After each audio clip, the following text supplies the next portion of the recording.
негизи биздин бейиштей болгон өлкөбүздү сүйбөй коюу мүмкүн эмес. Ал эми ушул нерсени тасмага чагылдырган 1-1 студионун эмгегине таандык. Бүгүн Кыргызстан мен сени сүйөм аттуу тасма жарык көрөт. Бул тасмада азыр биз билген маалымат боюнча Кыргызстандын ар кайсы аймагындагы 7 романтикалык окуяны баяндаган жаңы жыл күнүндөгү. Эгер сиз да жаңы жыл күнгө эч нерсе пландай элек болсоңуз, анда ушул тасманы көрүп кетүүнү сунуштайбыз. Ал эми азыр болсо биз тасманы көрүүгө жөнөдүк. Мен бул саптарды Кыргызстанымдын укмуш кооз жаратылышын көргөн сайын айтып турам. Бирок жаратылыштан мурун мени суктандырган дагы бир нерсе бар. Ал сиздерсиңер. Кылым караткан жерибиздин 7 областында жашаган ак бейил айкөл элибиз. Куттуктайбыз биринчи эле премьерамыз менен. Тасмага тартылганыңыз боюнча анан тартуу учуру кандай өткөн боюнча айтып бересизби? Кандай өткөн биринчиден өтө оор болду. Эмне үчүн анткени бул эмеде киноиндустрияда мен өзүм биринчи жолу болду. Дебют болду. Мен өзүм дебютникмин. Биринчи жолу болду. Анан мен вообще билген эмесмин негизи кантип ойнош керек экенинчи. Көрсөң на самом деле ойнош эмес, жашаш керек экен. Ошол нерсе көп нерсени түшүндүм. Ошолорду түшүнүп аткан убакта көптөгөн кыйынчылыктар болду да. Кандай кызыктуу учурлар өттү процесс учурунда, тартуу учурунда? Режиссер Аманбайке көп жолу сөккөн. Мен көрсө көзүмдү кайра монтört эткем да, антип элечи. Ошондой. Бирок тасма сонун болуп туруп, да бир жолу куттуктайбыз. Рахмат, чоң рахмат.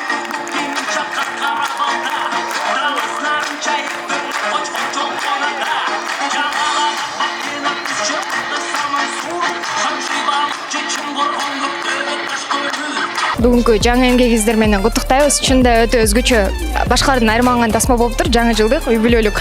Айтып кетсеңиз, тасманы элге жарыялап алгандан кийинки азыркы сиздин сезимиңиз кандай болуп турат? Мындай жеңилдеген көчө башталды. Көчө күнү Оштон көрсөттүк, Жалал абадтан көрсөттүк. Анан элдин көзүн көрүп алып, элдин жыргаганын көрүп алып, эл мага келип мени кучактап рахматын айткандан кийин уж нормальный кино, жакшы кино экен.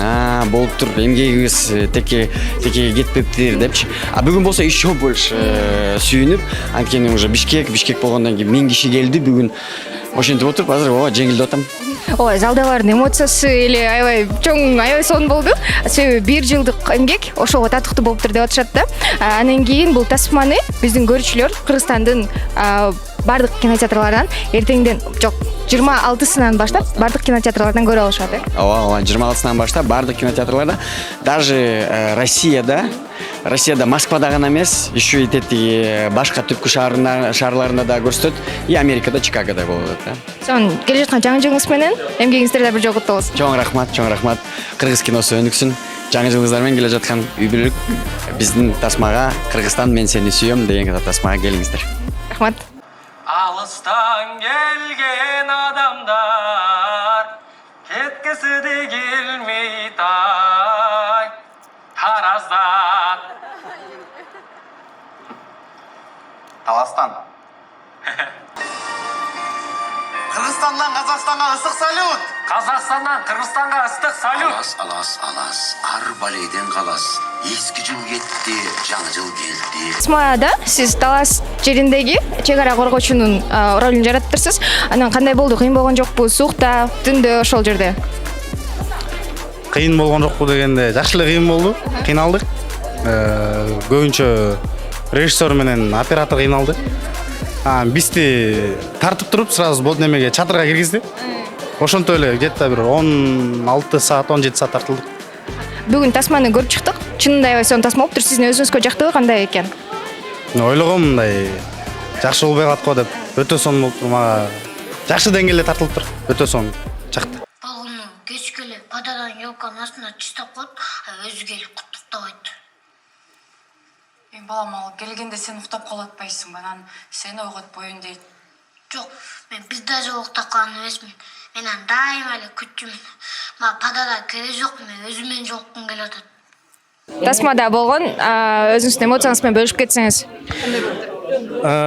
Биринчиден саламатсыздарбы, келаткан жаңы жылыңыздар менен. Анан мен негизи ушул 1-1 студиянын балдарына баа берем.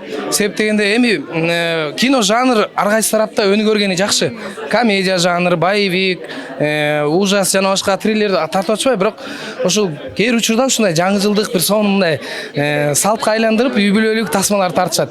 Беш бармак деген киносун мен жакшы билем, себеп дегенде мен ал жакка да роль ырырдагам. Анан бул жолкусунда мен эми ушул кино боюнча эмоцияларымды айтып берейин. Себеп дегенде Кара Балтанын окуясы менин окуям окшош да.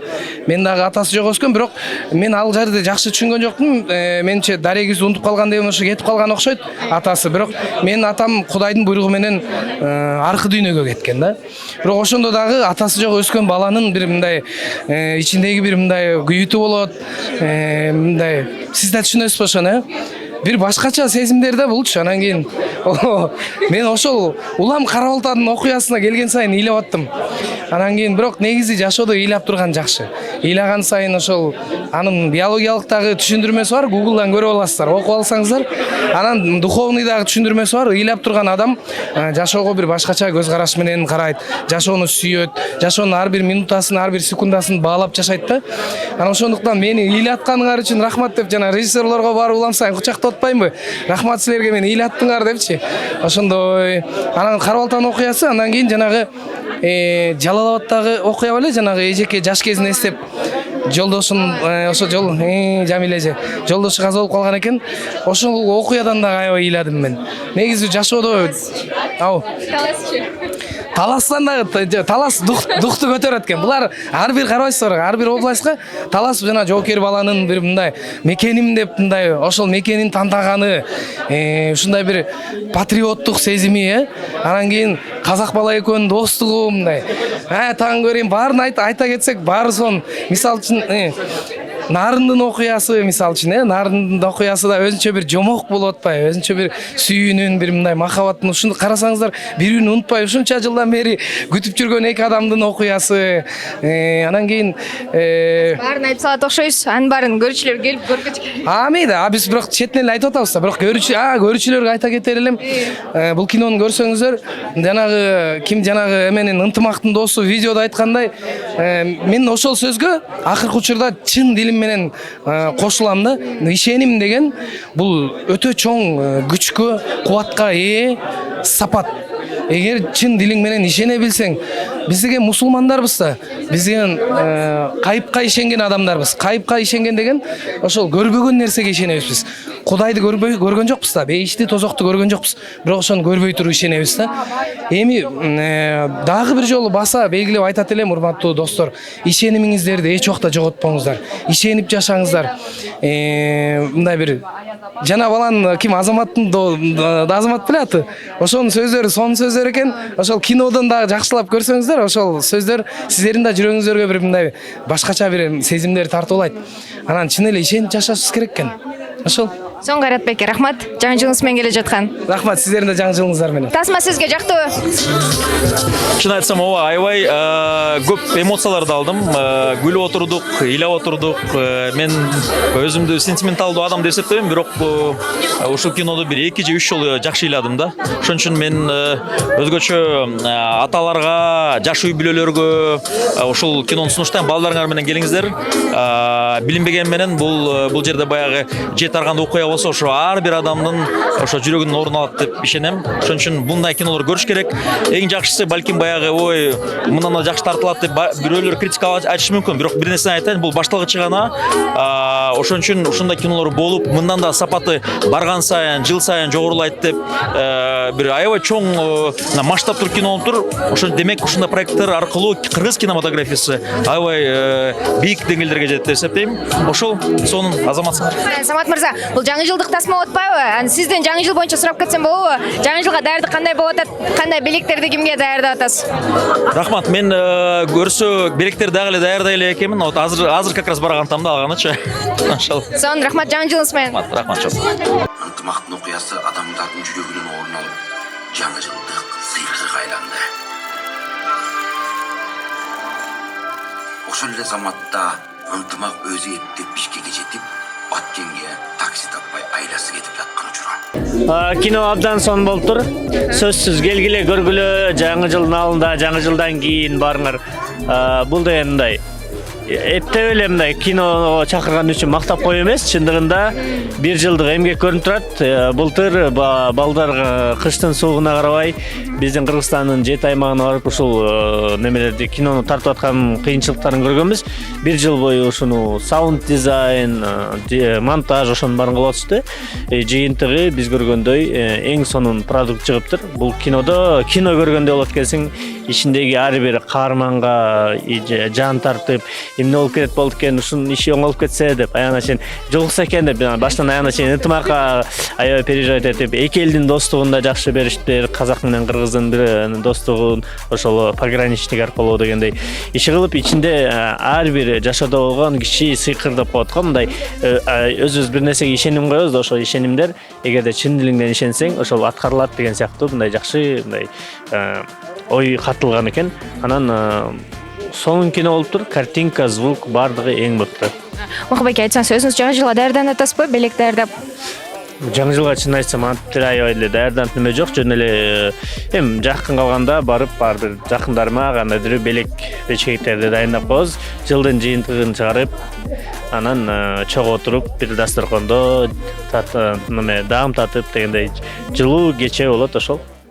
Аяш 1, аяш 2, аяш 3, аяш 4 күч. Шундай элеби? Рахмат. Кандай болду? Кандай эмоцияларды калтырды сизге? 2024 жыл келип жатканда ушу Асхат менен Ростиславтар менен жолугуп калып, балдар айтып калды, ушундай сонун кино тасма тартайын деп атабыз деп. Кыргызстан мен сени сүйөм. Анан аябай суктангам. 1 жыл бою маркетингке, 1 жыл бою рекламага даярданасыңарбы десегер. Ооба, анан бир сонун Кыргызстандын тарыхында, кыргыз кинонун тарыхында биринчи жолу жаңы жылдык атмосфера менен тасма тартып жатабыз дегенден кийин аябай кубангам.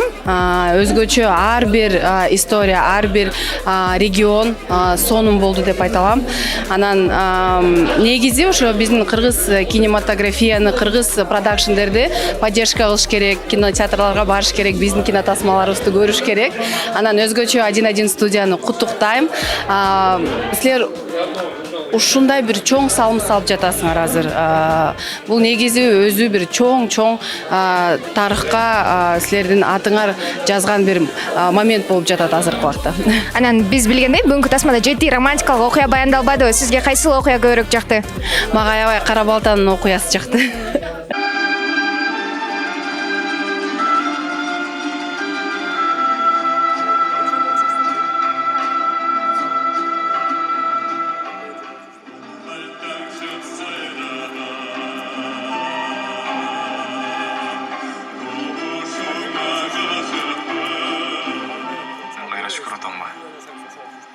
Түшүнгөн жокмун.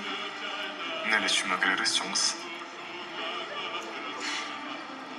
Сиз башчысы менен аяк атуу деген окшойсуз. Докторго көрүнүп калыңыз. Такыр сүйлөчү эмессиз. Эми сүйлөп атасыз. Бүгүнкү Кыргызстан мен сени сүйөм тасмасы жактыбы? Отзыв айтып кетсеңиз. Ооба, аябай жакты. Жакшы фильм экен. Мындай үй бүлө менен келип, жаңы жылдын алдында жаңы жылдык настроение менен көрүп кетчү фильмдер экен. Биз билген маалыматка бул жерде тасмада Кыргызстандын ар кайсы аймактарынан 7 романтикалык окуя баяндалды. Сизге кайсы окуя көбүрөөк эмоция тартуулады, кайсы көбүрөөк жакты? Так, мага деген именно жаңы главный герой кызды издеп барды го. Айгүлдү, Баткенге ошонусу жакты. Ошол эсте калды. Өзүңүз жаңы жылга кандай даярданып атасыз? Жаңы жылга кандай даярданам? Жаңы жылга даярданбай элем. Ачыгын айтканда даярданбайм. Балким ушул фильмден кийин балким бар даярданам. Анан бир 12лерден кийин келип калам го. Кеч болуп калбайбы? Всё, папа, хорош. Я спать буду. Ну, Толь, ну поздравь Амирчика. Да он сразу просыт, что это я. Коюңузчу бер. Анчалыкка чейин барбай эле коюңузчу.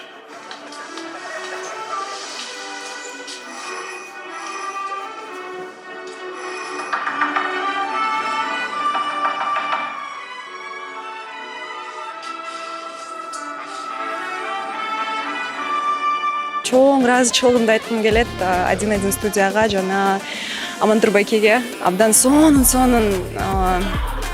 тарыхтарды айтып беришти. Тарых болобу туурабы? Окуяларды кечиресиздер. Чүйлүк болгондуктан ушундай бир аз кыйналып атам. Сонун болуп туруп, сиз үйлөнбөңүз, келиңиз кучактап. Рахмат. Достор, Мадина биздин Инстаграмдагы конкурстан билет утуп алган экен. Бүгүн кинону көрүп чыктык. Кыргызстан мен сени сүйөм тасмасын азыр болсо отзыв алайын деп турабыз. Айтсаңыз, Мадина, сизге тасма жактыбы, кандай болуптур? Аябай жакты, аябай сонун болуптур. Үй бүлөлүк кино болуптур. Сонун абдан. Особенно мага эме жери жакты. Баардыгы чогулуп, аягында бактылуу болуп, үй бүлөлөрү менен тоскон жери аябай жакты. Жүрөгүмө аябай сиңип калды ошол жери. Сиз бизден биринчи жолу билет утуп атасызбы? Мен негизи эле конкурстарды вообще утуп көргөн эмесмин. Биринчи жолу силерден утуп алдым. Сиздерге чоң рахмат, сиздин командаларыңарга. Игилик. Достор, ошондуктан биздин конкурстарга катышып туруңуздар. Бизде Инстаграмда конкурстар жарыяланып турат. Чоң рахмат.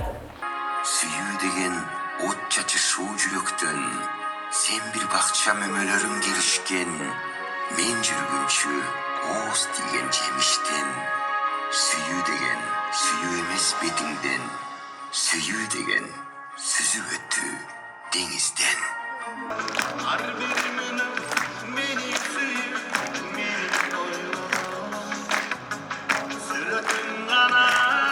Алексей Курбалиева, ребята!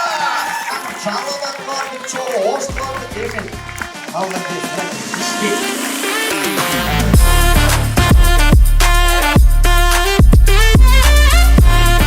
Достор, биз жанатан бери айтып жаткан Кыргызстан мен сени сүйөм тасмасынын жаңы көрсөтүүсүнөн чыктык.